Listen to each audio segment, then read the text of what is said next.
So now, ladies and gentlemen, live and in colour, it's Mr. Wayne Lovejuice.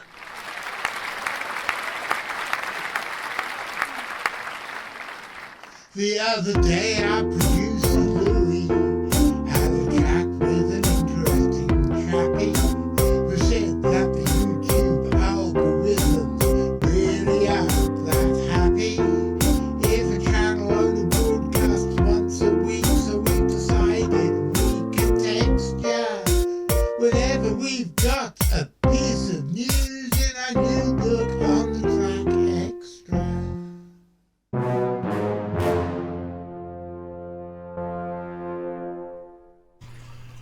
Good evening, ladies and gentlemen. My name is John Downs. I'm the director of the Centre for Fortean Zoology, and this young lady here is Lilith Tinkerbell, my cat.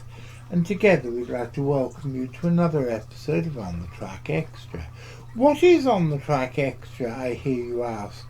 Well, I'm sure that most of you already know. But every week now we are getting more and more viewers. So I think for you newbies out there, I should tell you that every Wednesday evening at 6:30 and every Saturday afternoon at 3 o'clock, we bring you a mélange of hard science, weird shit and surreality. What's hard science? Well, that's pretty obvious. But what is surreality? Well, you may well ask. Oh no, cringe. As I'm sure that regular viewers of On the Track and Extra will have realised, Wednesday evenings seems to be the time that I tell you about yet another story that my friend Daisy from Germany has sent me. And this is no exception. I think this is the third or the fourth show on the trot that is basically down to her. And Daisy sent me this fascinating story about the rarest mammal in Britain. This is a greater mouse-eared bat. This was filmed somewhere in Germany rather than in Britain, because although they are found throughout Europe, with populations in most European countries except for Denmark, Latvia, Estonia, Finland and the Scandinavian peninsula, it is not found in Britain. Or is it? Myotis is a large bat with a long broad muzzle and big long ears. It was always one of the largest bats to be found in Britain, but its numbers declined throughout the 20th century, and by 1992 it was only found in one small rookery. And I always think it's quite interesting that bats' nesting places are known as rookeries. One small rookery in Sussex in the south of England. And then the last one disappeared and it was declared locally extinct or extirpated from the British Isles. Then, at the turn of the century, 8 years after the species had been declared extirpated, when an elderly male, thought to be the last specimen in the country, died, an elderly female was found at Bognor on the Sussex coast. Sadly, she died after only a few days, but at the end of 2002, a young male was found in some canal tunnels near Chichester.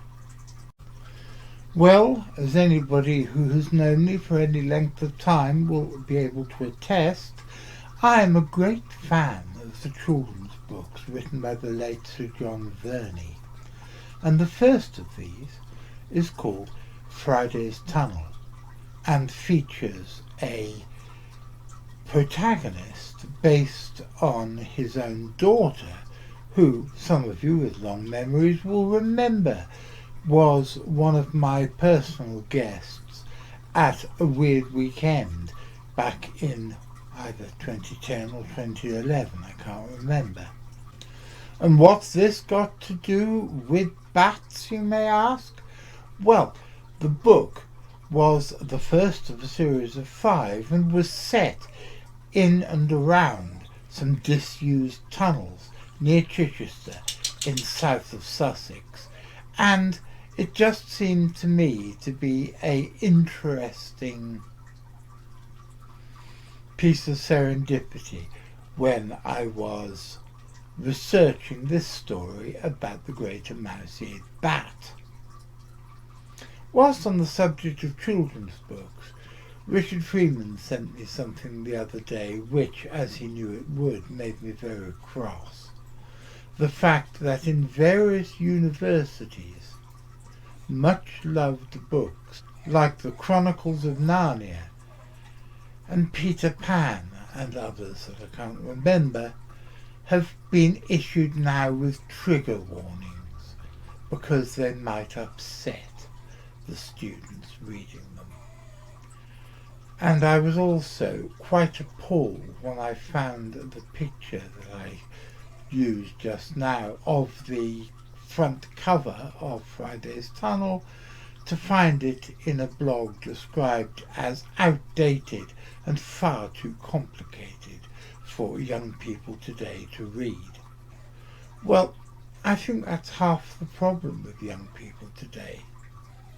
They're not given complicated things to read. They're not given things to test their minds, and they are not given things to enthuse them about the countryside around. But enough of my ranting, back to the bats. The young male greater mouse-eared bat has been recorded ever since in these tunnels. And I had no idea, for example, that bats lived so long, but ever since 2002 it has been recorded in the same set of tunnels.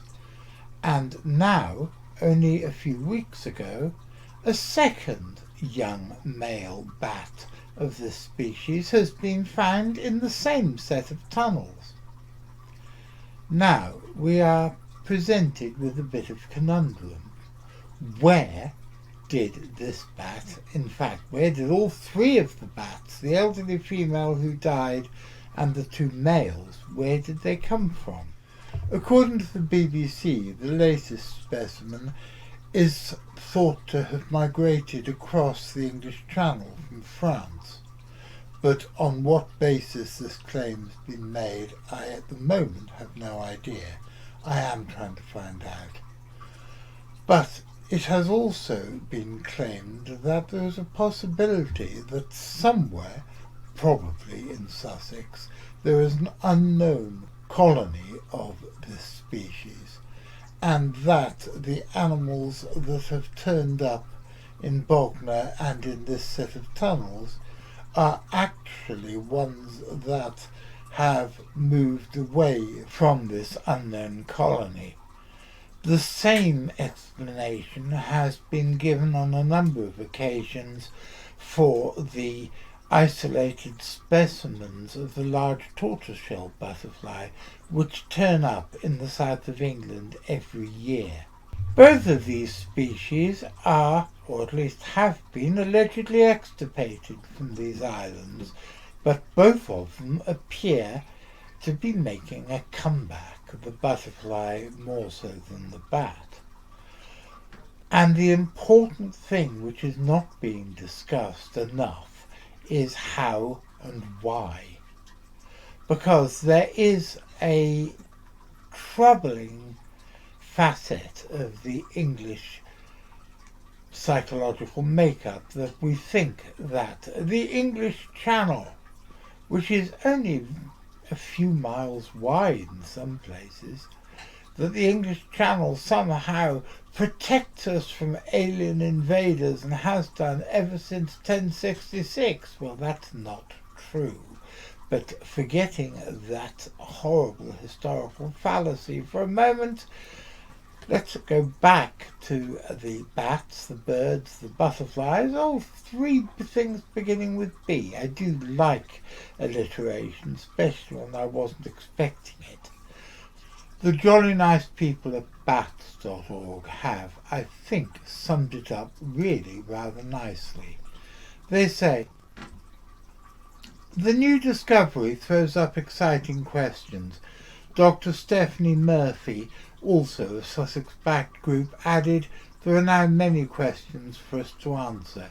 Is there already a small pioneer population of greater mouse-eared bats recolonising Sussex and we just don't know where they're breeding, as in the case of the greater horseshoe bat? Or as a result of climate change and the hottest summers on record in the UK, are we getting greater mouse-eared bats just beginning to move over from mainland Europe to settle in the UK?" And as Britain is on the utter north of the population range of this species, when the weather gets warmer and warmer, what other creatures are going to turn up in our islands, which are sadly beleaguered in terms of biodiversity? And this is also, I believe, an important object lesson in terms of cryptozoology.